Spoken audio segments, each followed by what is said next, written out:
Welcome back to Bold Faith Bible as we continue our study through the Gospel of John, looking at the life of Jesus. We're picking up in John chapter 6, and we're having this conversation between the crowd that Jesus tried to avoid.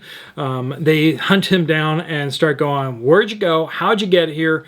And give us more free food." And Jesus is going to try to set them straight, try to reprioritize the things that are important in their life. And we're going to see that they don't really take to it. But we're going to hopefully do a little better ourselves, right? We're going to listen to what Jesus has to say about what's important in life and not getting hung up on things that are unimportant. So let's open with a word of prayer and a time of confession so that our hearts are right to listen to what God has to say to us. Let's pray. Dear Heavenly Father, we lift up our sins and our failings to you in the last few days.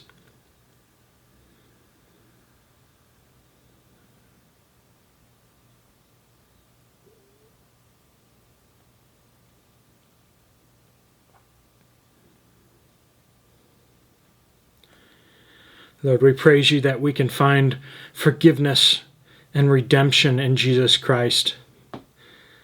We pray, Lord, that you would just open our hearts to the things you have to say to us this morning.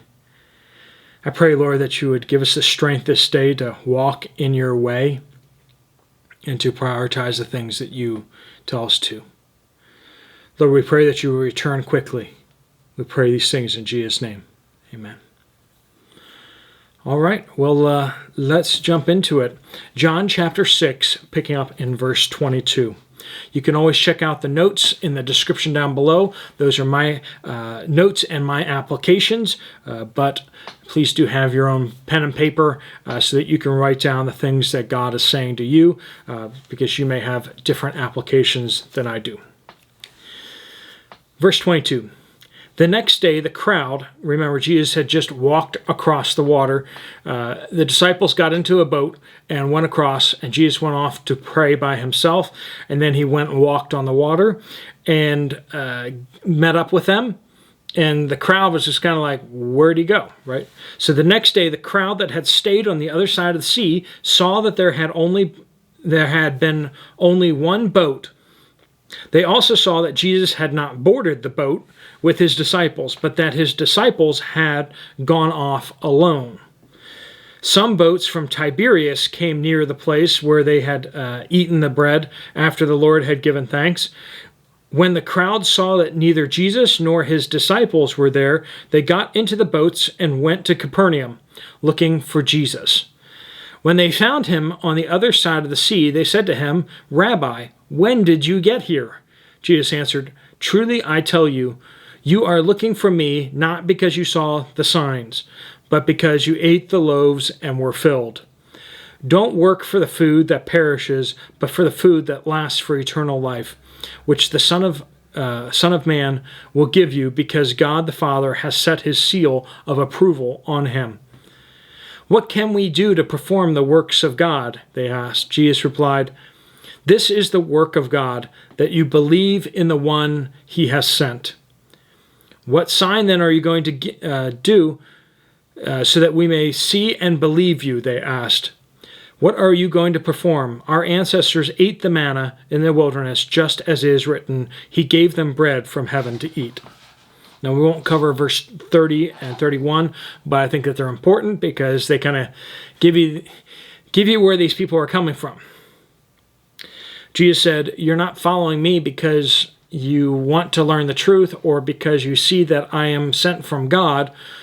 You got free food, an all-you-can-eat buffet for free, and you want that every day now." Sound like a bunch of freeloaders, don't they? Hear a lot of that today, where people think that they deserve things. And they will elect into office whoever will give them more free stuff. And Jesus, he's not having any of it. He gave them a sign that happened to be food. They said, "Free food, give us more." Jesus is like, "I wanted you to say that you saw heaven revealed to you, and you want more of heaven. You want more of God. And yet, that's not what they want. They want more free food. So, verses 22 through 25 here, they didn't understand first how he got to Capernaum. We kind of see that this is possibly the reason why Jesus did what he did, was because he sent his disciples ahead while they were looking, and they're kind of like watching him, like, where's he? Is he going with them? No, he's staying here. So, okay, we're not going to follow the disciples. And so the disciples went out there. Jesus went off alone, and they're like, well, he's around here somewhere. He'll come back out and teach us some more and give us more free food. And they weren't really interested in the teaching, apparently. They just wanted more free food. And so when Jesus just walks out and meets up with his disciples out on the lake, and they go to Capernaum, the crowd is left there going, where'd he go? How did he go? Why did he go? So when they get there, like, what's up? Why are you here? How did you get here? My application for that is, I shouldn't think I know how God will work or in order to judge it. And that's kind of what they're doing here, is like, you didn't do what we wanted you to do. We wanted to make you king, and you ran away. What are you doing? That's not what the Messiah is supposed to do. Now, isn't the Messiah supposed to be in charge? You're going to make him king, but you don't want to do what he says, right?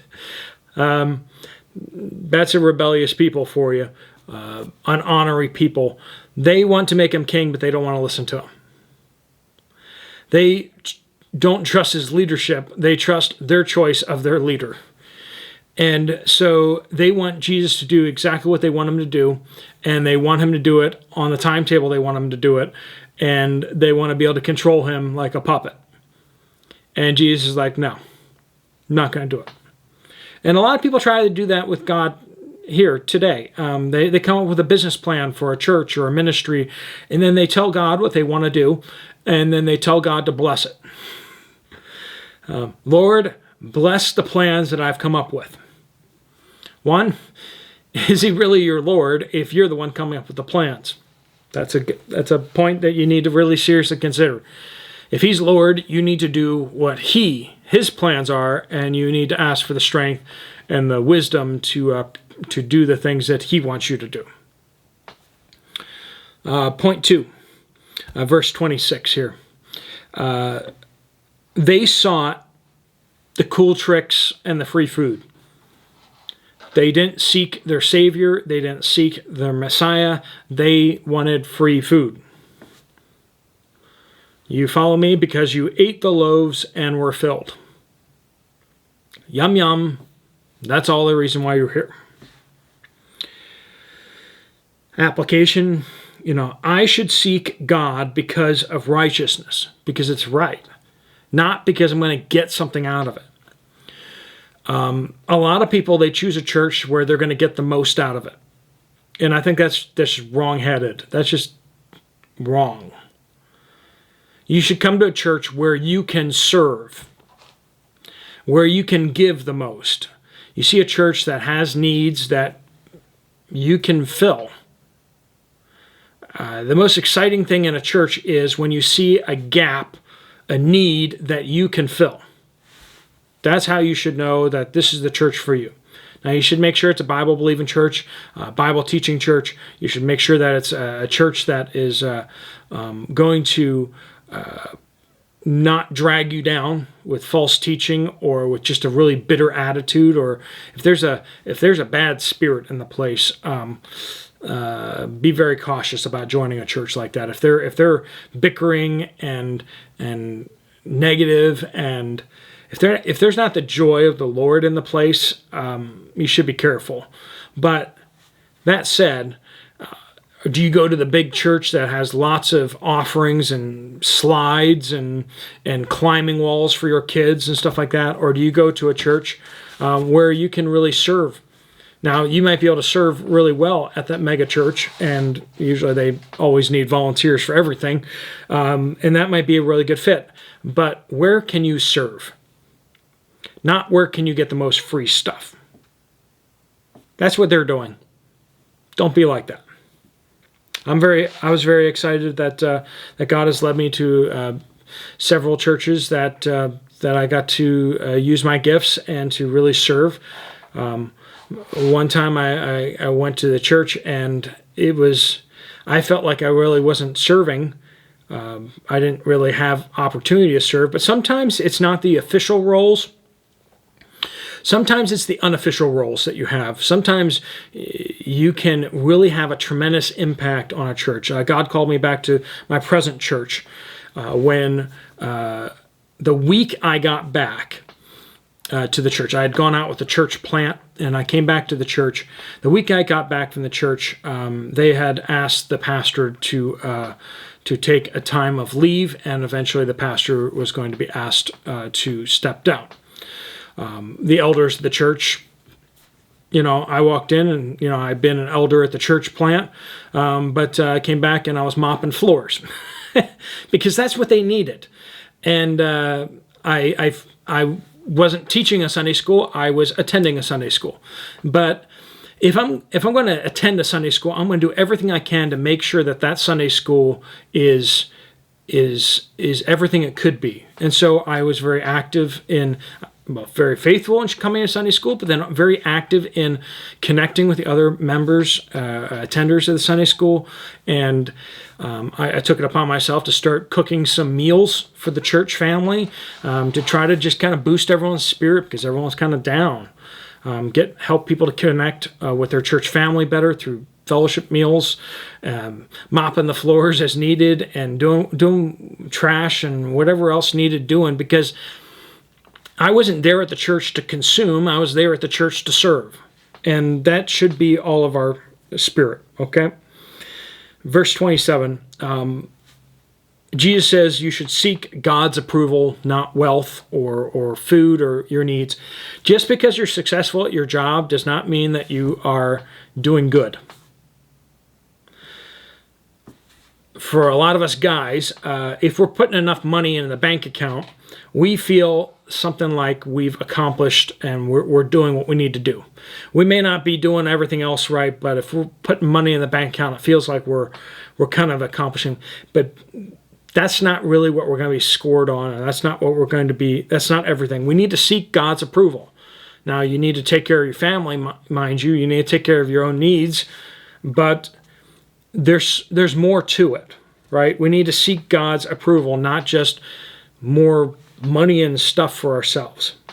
So application there is I should not get so caught up with earthly things, but rather always look for the spiritual things. Where are the spiritual conversations at work that God wants you to have? How can you use your job for the kingdom of God? Are you involved with your church? What are you doing there? Are you really leading your family well?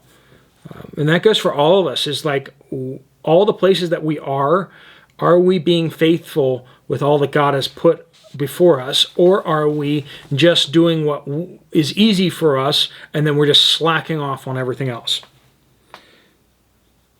It's not just about having enough food. It's about being pleasing to God. In verses 28 through 29, Jesus says that you need to believe. They're like, they basically ask him how they can do the miracle of making manna or making more bread, right? Like, okay, you don't want to do it, but teach us how to do it. It's the next best thing of someone else producing all-you-can-eat buffet is teach us how to easily make an all-you-can-eat buffet. And then we can make somebody else do it, or whatever. Teach us how to do it. And Jesus is like, the work is to believe in the one that God sent. Speaking of Jesus, right? Believe in Jesus. That's what we're supposed to do. Application is I should truly believe in Jesus. And what does that look like? If I truly believe in the one God sent, Jesus, I will listen to his word and I will walk in his way. I will live my life like Jesus because I truly believe he is the Son of God, that he is God's anointed one to show us how we ought to live. We ought to pick up everything and follow Jesus. Conform our life to Jesus. Not what's comfortable for me, but rather what has Jesus said. That means knowing this book inside and out. Inside and out. And to do the things that are written in it. If I truly believe the one whom God has sent, I will do those things. All right, folks, let's pray a prayer of blessing and get you guys out to go do the things that God has called you to do today.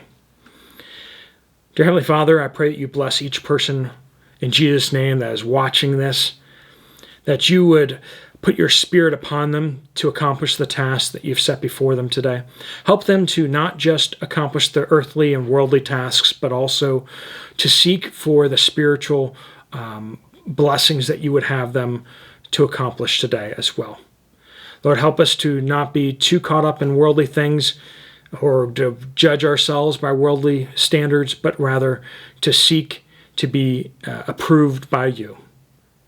We pray all these things in Jesus' powerful name. Amen. God bless you all.